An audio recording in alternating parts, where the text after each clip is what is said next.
Alrighty.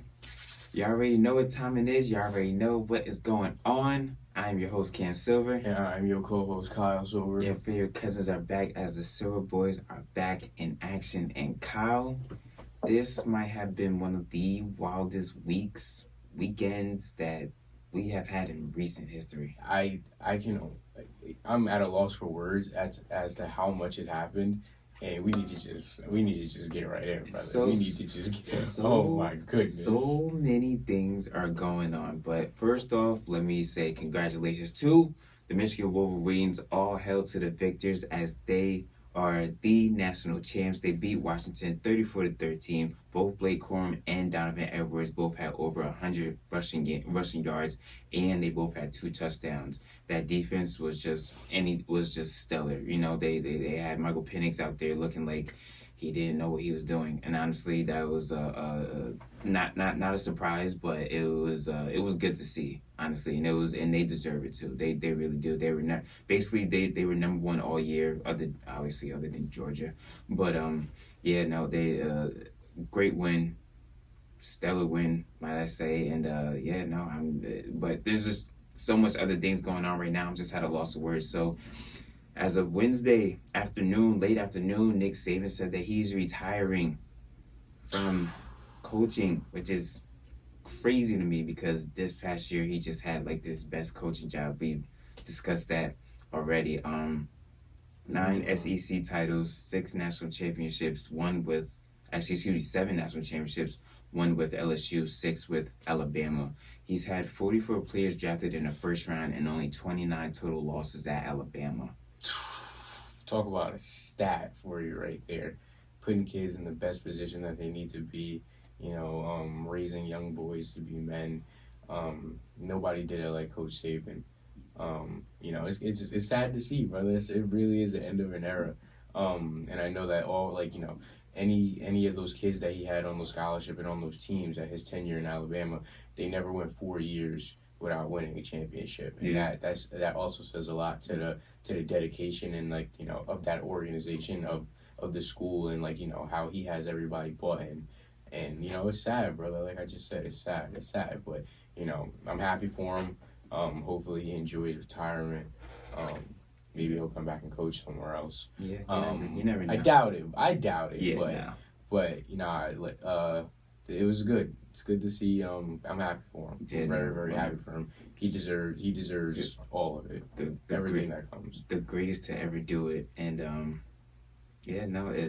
12 conference titles, 8 playoff appearances, 45 All-Americans, 5th all-time in coaching wins, 15th all-time in coaching win percentage. Finished with 16 consecutive 10-win seasons. It's every year, we talk about Alabama and everything is because of that man right there, and there's no one like him, no one gonna be like him either. So, and also the coaching tree that he's established throughout, not just in college football, but also in the NFL too. He's his mark is left everywhere, and it's end of a dynasty, an end of a huge era in college football, end of my childhood era, for sure. Yeah, mine as well. For sure. Mine as well. It's definitely shook up the college world. Oh, yeah. Definitely did. Big time.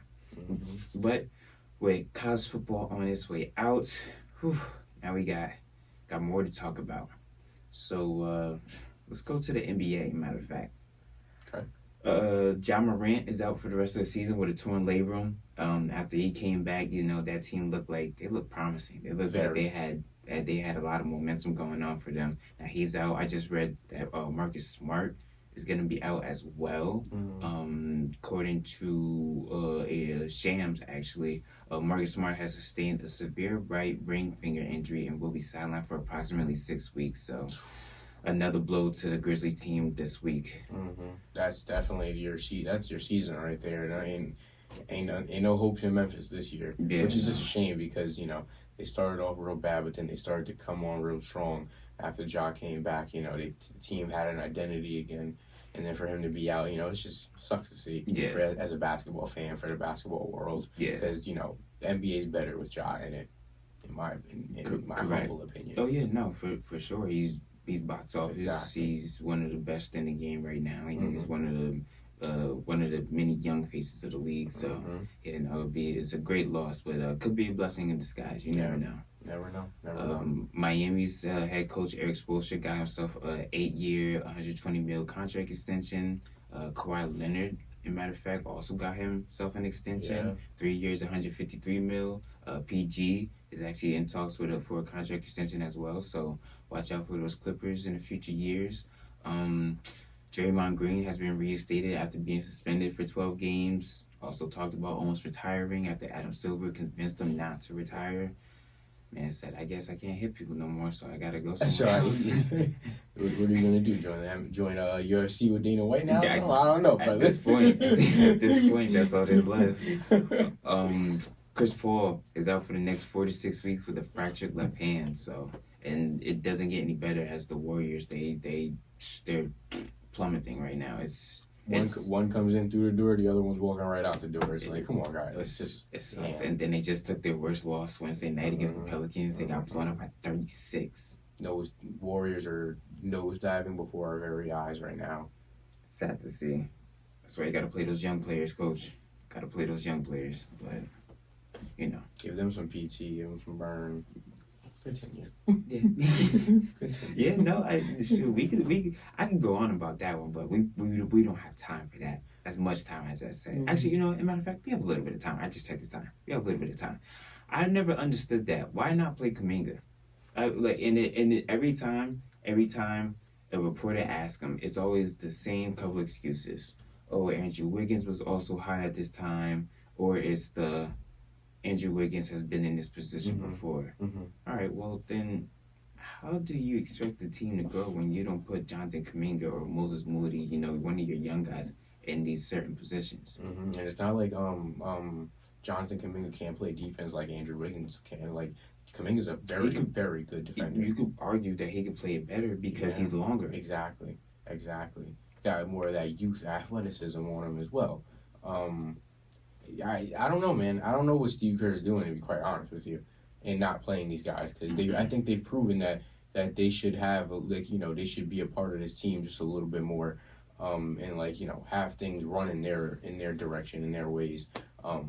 Take some of the load off of Steph, take some of that load off of Clay, because we all know how Clay's been up and down this season. Right. So get this young guys some PT, help out the older guys. That's all we're trying to see. Yeah. It's frustrating to see because of the talent that they do have on that team. And, obviously they're undersized, so against certain teams they're not going to match up well. But for the most part, they can match up with anybody. Exactly. And it's just you just expect more no matter what. Especially from that dynasty. That team right there, you just expect more. The Knicks have been looking good with that with the OG trade, man, 5-0. So we might be wrong on our prediction, but I actually like the way that they look. I like that DiVincenzo is getting a lot more burn. Big Bride is getting a lot more burn. He's been doing well too. It's more so just the fact of, can they get another player? Doesn't have to necessarily be another star. Can they get another maybe wing player that could play make? Can they get another shooter? Maybe another big man? I don't know, but I did hear that Mitch Robinson does have a chance to come back at later on in the season. So that would be huge for them. But I'm very, very encouraged on where this Knicks team is going right now. I completely agree as well, because think about if Mitchell Robinson comes back, now you got a two-headed monster, Isaiah Hartenstein, coming off the bench, and then you got Mitchell Robinson too. So that'll be huge, because now you got two solid big men, in my opinion, that can hold down the fort. Yeah. And that will Isaiah Hartenstein will run. Mitchell Robinson, he's a good interior presence. Yeah. But I completely agree with everything that you're saying. We get no disagreement from me on that. Yeah, no. Since the calendar year started over, they are now 5-0, and the next game is against Dallas on Thursday night. So, I'm very interested to see where this team goes. The trade deadline is next month, so still have about a month to figure out who they want, who they could target. But it's going to be very interesting to see where this team goes from here. Yeah. Absolutely. But let's get to let's get to the NFL. 'Cause right now, all the spotlight is on them. Whole spotlight is on them. All right, so before we get into the wild card matchups, let's talk about what's been going on. Technically, I guess now that we're in the off season for Certain half of these teams, teams. yeah. Exactly. So there are 7 head coaching jobs available now. That includes the Seattle Seahawks, the Tennessee Titans, the Washington Commanders, Los Angeles Chargers, yes, the Las Vegas Raiders, the Carolina Panthers, and the Atlanta Falcons.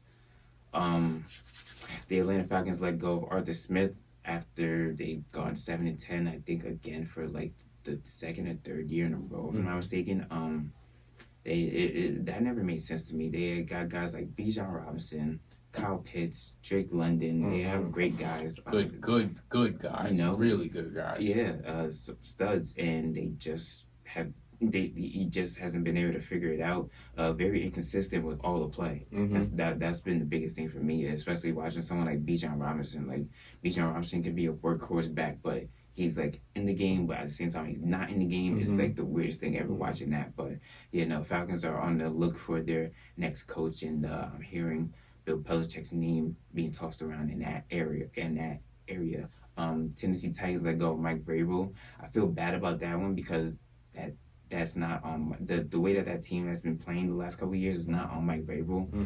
He clearly did not want to give up AJ Brown, so that was not something to do. From what I heard, that it was a power struggle between him and the front office. So, my biggest thing is front office. If your head coach wants one thing, let that head coach get his thing. Then let the coach get his thing because he's the one on the field, not you guys. But that's neither here nor there.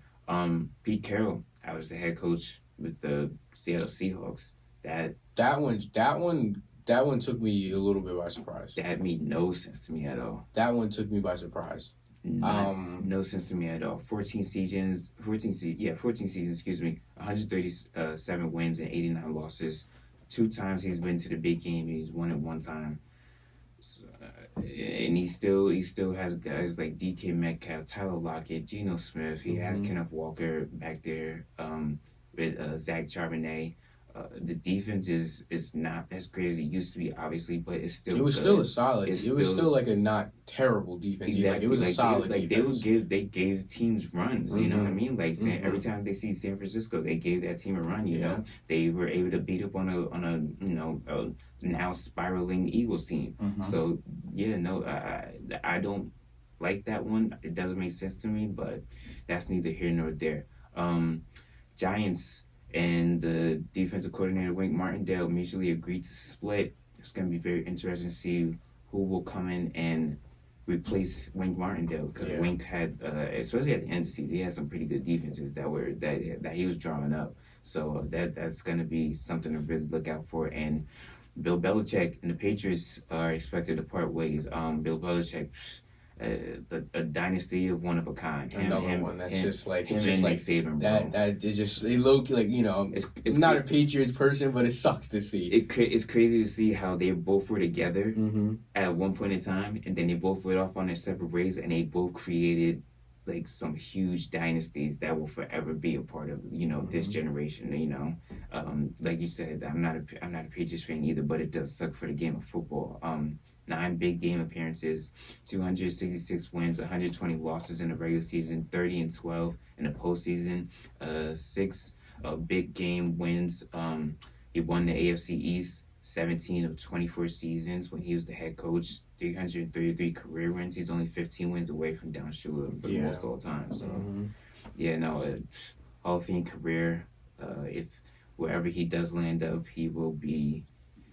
And it's also the fact that we didn't hear those words retire. Mutually parting ways. So it's like, it's not like those aren't the words of a man that he wants to be done. Correct. So I mean, we'll see. Like you said, 7 vacancies as of right now. Even like there could be a couple more after, depending on how wild card weekend goes. Yeah, what happens on the wild card weekend? That'll be that. Yeah. Also, as per usual, we'll see the offensive coordinator, defensive coordinator, positions start opening up for some of those teams too, like we did with like the Eagles. So exactly. It's gonna be. It's an interesting question. Like, would you guys rather have like Bill Belichick, or like are you guys in terms of like certain teams, like are you okay with what you got now, Yeah. or are you okay with trying to go out and find somebody else other than a Bill Belichick who has an illustrious career and a solid reputation as a coach? Right. You know. Yeah, no, it's gonna be something to watch out for this off season. Yeah.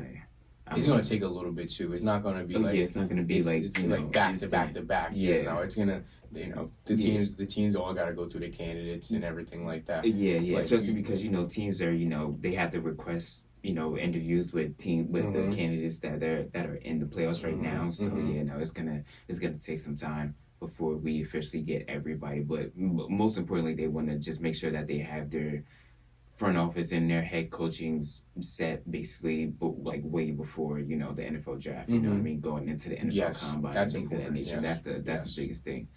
But we have finally reached the NFL playoffs. I'm very excited because we have some pretty good matchups this weekend. And starting us off on Saturday are the Browns and the Texans. Both these teams played each other back in Week 16, but this was without C.J. Stroud though. I know. But Amari Cooper had a day. 11 receptions, 265 yards, and 2 TDs the last time he's seen the Texans. So it's going to be very interesting to see how they are going to put in, the game plan to see like what they do, with Amari Cooper, with, David Njoku now, Jerome Ford and Kareem Hunt in the backfield. Yeah. So with Elijah Moore on the other side of Coop. So it's going to be interesting to see. It's going to be interesting to see how CJ Stroud does against a Myles Garrett led defense too. So very, because CJ Stroud been carving up defenses.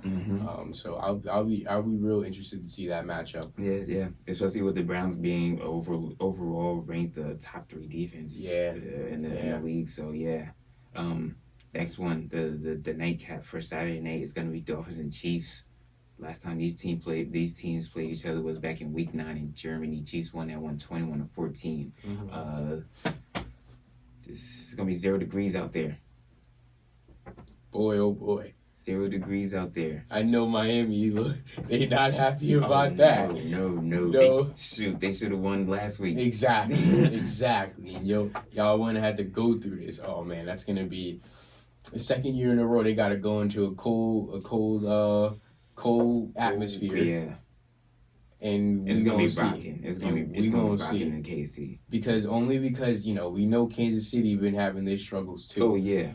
And that's gonna probably be a game where like Isaiah Pacheco needs to shine. Oh yeah, that was my biggest thing. Like I watching ESPN the other day, they were talking about they were so focused on Rashee Rice and the receivers. I'm like, I don't think people are truly understanding that Isaiah Pacheco is the most important person on that team. Absolutely.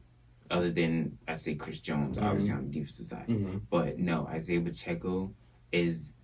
That offense right now. Defenses and running backs are the ones that travel. He's basically in the same position that Saquon was in last year. You know what I mean? He's the top. Right now he has to be the top pass catcher and he has to be the top runner. But and it's gonna be, the Dolphins, their defense is shrinking by like the day. It feels like Jerome Baker is out. Their linebacker, cornerback Xavier Howard is questionable. Linebacker Andrew Van Ginkel is out. Bradley Chubb is out. Now and then on the offensive side, Tyreek Hill is questionable, but I believe he will play. Jalen Waddle hasn't played in a while, so we don't know what's going on with that. They're lacking. Raheem Morstead is questionable. Devon Achane, he's questionable, but he should play because he has been playing lately. But the Dolphins team is just hurt right now, so it's gonna be something to see, against this Chiefs team that even in the cold, I'll never count out Patrick Mahomes. I just can't. We've seen him do it too many times, and we've seen how Miami cannot come through, and beat winning teams. Correct. Yeah. And they can't they can't close out the deal. Kansas City, they know all about that. Patrick Mahomes, regardless of the struggles, he knows how to finish a game. Patrick Mahomes, Travis Kelce, Chris Jones, Darius Sneed, they know what's happening. They know what it takes. They know what it takes. The Steelers face the Bills. That's the first game on Sunday. Shoot, my Steelers got in by the skin of their teeth, but we will be without our most important player of T.J. Watt. So yeah, that is what it is. I was not expecting anything big. That's why I was hoping that the Dolphins were to win, so then the Bills would fall to that seventh seed, and then we get that 6-5. So then we would play the Chiefs. Then after that, I would like that matchup a lot better, even if it is in cold weather, because Pittsburgh we still play cold weather too. So yeah, no, I would have liked that matchup a lot better, but it is what it is. They're facing a hot Bills team that has won 5 in a row already to take the AFC East division. Josh Allen doesn't have to play superhero ball no more. The run game is working very well. The defense is standing Shout up. out James Cook, man. Standing up tall. Yeah. So I like that Bills team right now. Actually, yeah, I got Bills winning that one. I got that easily. Bills team. I like that Bills team a lot right now. Let's move over to the NFC. Got the Packers and the Cowboys. Cowboys are undefeated at home, so this looks like it should be their game. But they are facing a young Packers squad that, and if we know anything from a young team, they don't care. They'll come into your house and they'll really destroy everything that you built. So Jordan Love is looking good right now. Yeah, it's gonna be real important for it to be up to him. And Dallas' defense, they're gonna put the ball in his hands. They're gonna ask him to basically be a hero. Yeah, be a hero. Yeah. But also, the real question is, can they stop their run game with Aaron Jones and A.J. Dillon? Because those two, A.J. Dillon is nasty. Yeah. A.J. Dillon is nasty. Yeah, and then Aaron Jones, he's just, when he gets into open space, he ain't much you can really do with him. You see how the Cowboys are against that against a run. Yeah. That's what I'm thinking. If they could do that, and then after that, they could set themselves up and play action, and then get deep balls to guys like Jaden Reed, Deviante Wicks, if I'm not mistaken, I think that's his name, and Romeo Dobbs and stuff like that. So yeah, and maybe even Christian Watson comes back. So Christian Watson comes back. So who knows? But that will be that's gonna be a good game to watch. Another one that I'm really looking forward to is this Rams-Lions. Yes, that one could go either way, in my opinion. Either way. Matthew Stafford going back to Detroit. Jared Goff playing his old team. That's crazy. That's wild. That's crazy. I'm hyped up for this one. Like you said, it's a toss-up. This is literally a coin. Yeah, I can't pick. I've been thinking most of the time, I'm like, yeah, the Rams should get it, but I'm sitting there, I'm like, I don't know. Can they stop that, two-headed monster gives them Montgomery? You still got Amon St. Brown. Like, Jesus Christ. I still have to see if their tight end is going to be healthy, because he did hurt himself. He did get himself hurt. He didn't practice Wednesday, so we'll see as time goes on. But, that game is going to be something. Tough Detroit team, tough. Can that defense stop Puka Nacua and Cooper Kupp and Kyron Williams, and Tyler Higbee as well, their tight end. So and Matthew Stafford been doing his thing the last couple of weeks too. Yeah, he been slinging that rock. He has. Eagles, Bucks. Think kind of know where everybody will be leaning on towards this one, especially after what we've been seeing the Eagles do, losing their last 5 or 6. A.J. Brown is now considered questionable after injuring his knee last week against the Giants. Smith is still questionable with an ankle injury. Hurts his day-to-day after he hit his hand and dislocated his finger, I guess. The Bucks didn't look so strong coming at the end either, losing to the Saints and then only winning 9-0 against Carolina, 3 field goals. But against a spiraling Eagles team, I believe that the Tampa Bay Buccaneers can edge this one out. I get this feeling that Baker gonna carve up that secondary, man. Yeah. You got Mike Evans on the squad. You wanna know it's funny? Come on. We either gonna see Baker Mayfield do 2 to 3 touchdowns or 2 to 3 interceptions. Let's be honest with ourselves. Now, that's the real coin flip right there. Let's be real honest with ourselves. It's like James Winston, bro. It's the same thing as James Winston, bro. This is only one way or the other. That's it. You're absolutely right. I don't know what's gonna happen. But everything that I've seen, these playoff matchups are golden right now, and it all starts Saturday afternoon, 4:30. No clear-cut winners, probably. I would say maybe 2 games could be clear-cut winners. Yeah, but that's it. Yeah, I say 2 games are clear-cut winners. For me right now, probably be the Bucks and the Bills. Mm-hmm. Other than that, I would give it to the I Chiefs. would low key throw the Cowboys in there. Yeah, I would throw the I would Cowboys throw in the there. Cowboys in there. I would throw the Chiefs in there Mm-hmm. personally. I just think that defense is just the Dolphins defense just doesn't have enough depth on it. The Browns Texans, I've been sitting there going back and forth with myself on that one. I'm kind of just staring at those two teams like this could. I don't even know. I couldn't even tell you. I couldn't even tell you. It's so many questions that we need answered, and they will be answered on Saturday at 4:30. So, but yeah, no, it's just, and it's the same thing with the Rams Lions games. So many questions, so many questions. But we'll find out at 8 o'clock on Sunday. Well, who really got it like that right now? We gonna see. I cannot wait. I can't wait. All great matchups across the board. Oh yeah, Great football will be played over this weekend. Yeah, it's gonna be a good one. And now with the like we've been saying with college football winding down, I've been getting myself into college basketball lately. Yeah. Yo, it's almost been nothing but upsets this week. I know. Purdue just lost to Nebraska. Purdue just lost to Nebraska. Kansas lost to UCF. Oh. Marquette just lost. I know that. I believe that was Wednesday night. Memphis got a nice good win. Yeah, too. yeah. Memphis got a good win. Mississippi State won over Tennessee. Let's see. Yep, Marquette lost to Butler. Virginia Tech gets a good win over Clemson. So yeah, no, we in that time, man. Yeah, it's about that time. It's about that time. We in that time, man. You better be careful. Teams is head hunting, boy. These teams is head hunting. Like, what's it called? Like a team like Seton Hall. They've been beating nothing but like all the top 25 ranked opponents. It's crazy. I'm watching their games. I'm like, yo, what are y'all like what's happening here? What are y'all on? They beat Providence when they were 23. They beat UConn right before Christmas, and they beat Marquette at 7.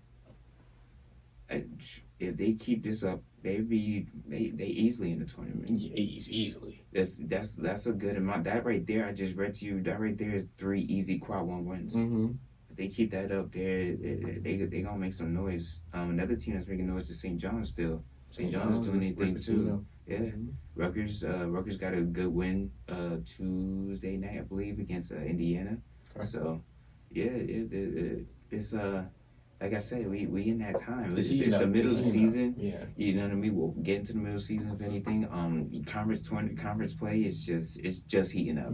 It's crazy for it. So yeah, I'm very excited for what we have on the horizon for the Silver Boys. But till then, you already know what time it is. I'm your host, Cam Silver. I am your co-host, Kyle Silver. Make sure to watch a bunch of football, a bunch of basketball. Watch all your teams go crazy this weekend because the playoffs will be crazy this week. And if you have a little extra dollars on you, might want to put a bet down. You never know. You might win a little something. Until then, you already know what it is. Have a good one.